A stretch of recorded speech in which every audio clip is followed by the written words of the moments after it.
Okay, we're going to whiz through 3 more quotations. These are all to do with staves 4 and 5 of A Christmas Carol. So let's start with this 2 from stave 4. They are both said by the narrator, and they're in relation to the deaths of both Tiny Tim and Scrooge. Now the key thing here is we're going to talk about the juxtaposition between these 2 deaths. Everything we're picking apart is about how Scrooge has died and how Tiny Tim has died, and how their deaths are treated very differently. So Scrooge's dead body is unwatched, unwept, uncared for. This is a tricolon or a list of 3, where we've got this sense of kind of exaggerating the absence of anybody caring, any compassion for the loss of his life. There's just nobody there. You'll remember in the book that there's a reference to only rats clawing at the door. And a cat as well. So there's just and the rats obviously just want to eat his dead body. So there's just, the point is that nobody cares that Scrooge has died. So if we look at each of these 3 adjectives in this list, we can say different things about them. But the general sense is that the kind of absence of any love or care or kindness. So unwatched is that his body is left alone. So this is an interesting thing we could say about his leading a solitary lifestyle, means that his death is also in solitude, which obviously nobody would want. Nobody would want to pass away and their body just be left with no one to mourn them. His body is also unwept. There is no emotion about Scrooge's death, at least no sadness about his death. No one's affected by it. And he is uncared for, which of course, like I already said, relates to his behaviour, but also the kind of lack of family connections that he's created. Even, for example, Fred is not present in this in his death. Now, we've got this repetition of this negative prefix. It's at the start of each word. And I think Dickens is highlighting just the absolute absence of anything. So he's saying if you lead a solitary lifestyle, if you spend your life away from others, you will die alone. If you live alone, you will die alone. And that is obviously not what Scrooge or anyone would want. And this is the warning that Dickens is sharing with the reader. Okay, we look at now Tiny Tim's death. Now, despite the poverty that the Cratchit family are in, they care really deeply about Tim's death.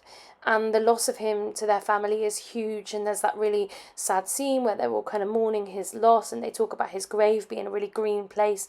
Obviously juxtaposes Scrooge's neglected grave. But we've got this idea of the room being lighted cheerfully.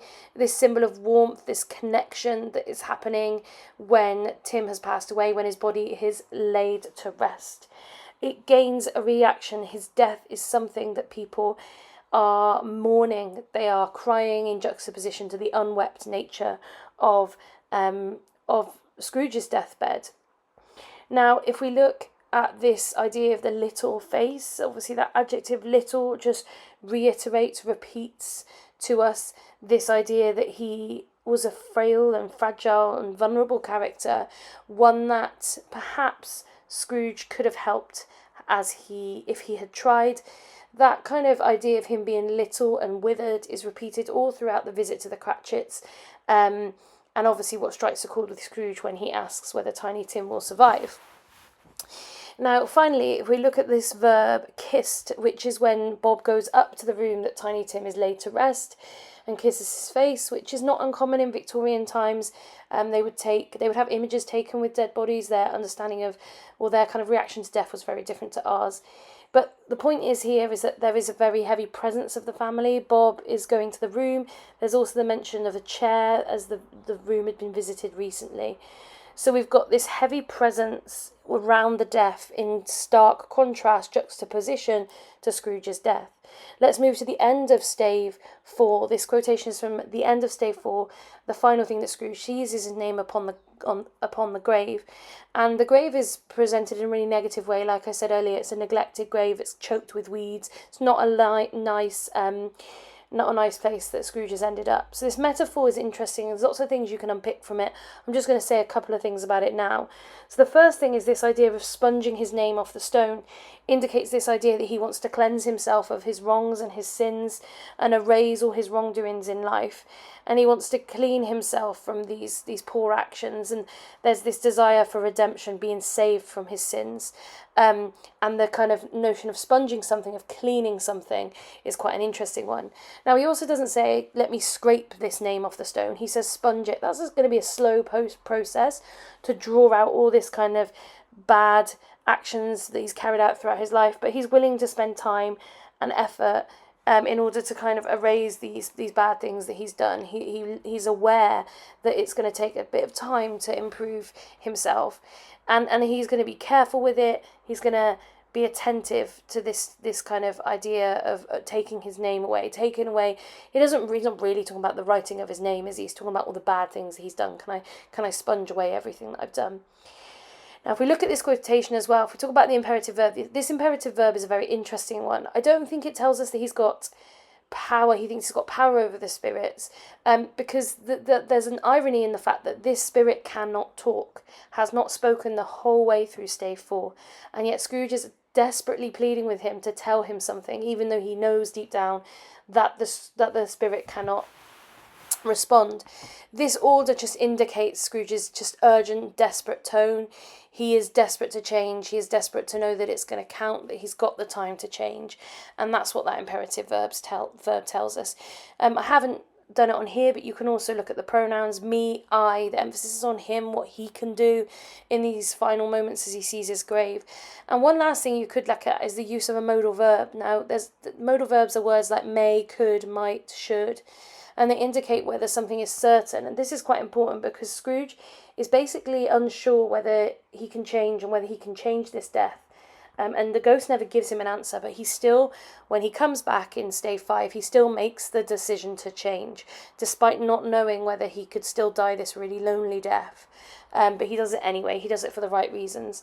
Now, I forgot to mention what questions I would use these quotations for. Now, this first pairing of quotations of the two deaths, there are a lot you could use it for. Definitely for the presentation of Scrooge. Obviously, that makes sense. You could use it for anything to do with wealth and poverty, because it's all about how, even if you have money in life, then it doesn't really matter because you can still die alone.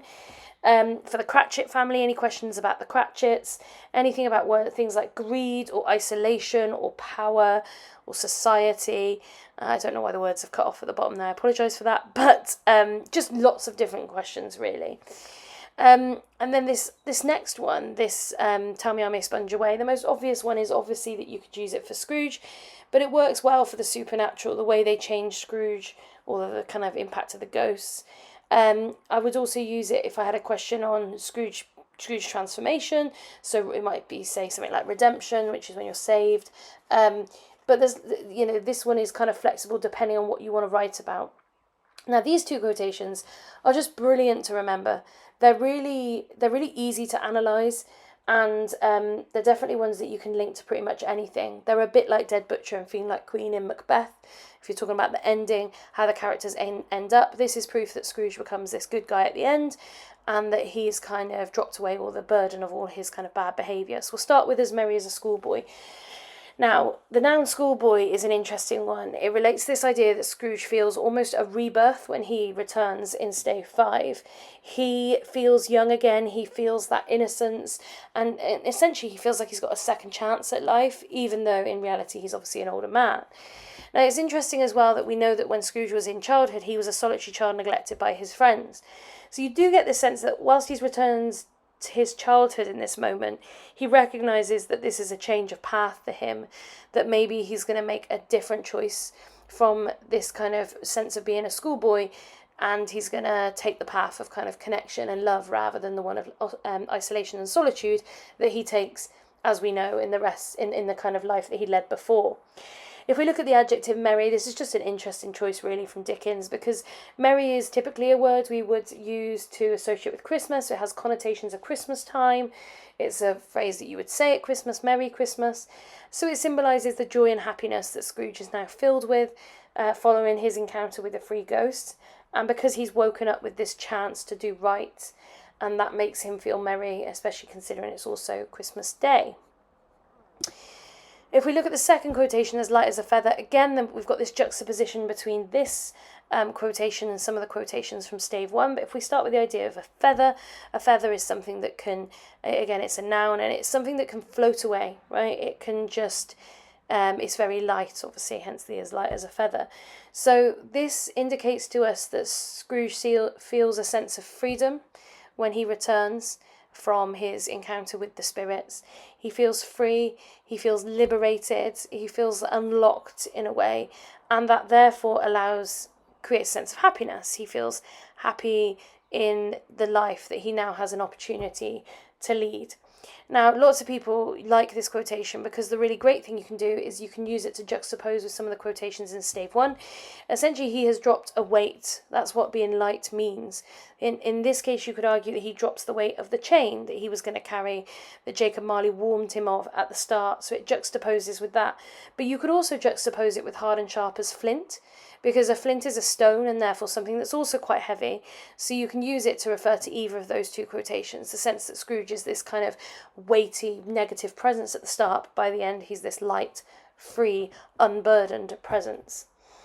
Next up, if we move to this final adjective of light, we've kind of just talked about this, but again, it's an adjective like merry, and it links back to this burden of solitude that Scrooge had at the start.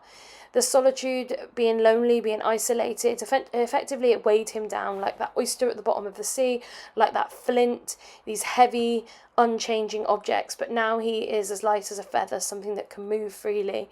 And that burden of solitude has been released, has gone, and he is filled with joy. And I really hope that video has helped going through those quotations. The last thing to say is that these two quotations I honestly feel can be used for every single question you are asked. Even if the question's on the Cratchit family, you would talk about how Scrooge's change impacts them, and you might choose to tie it in with second father. Thanks for listening.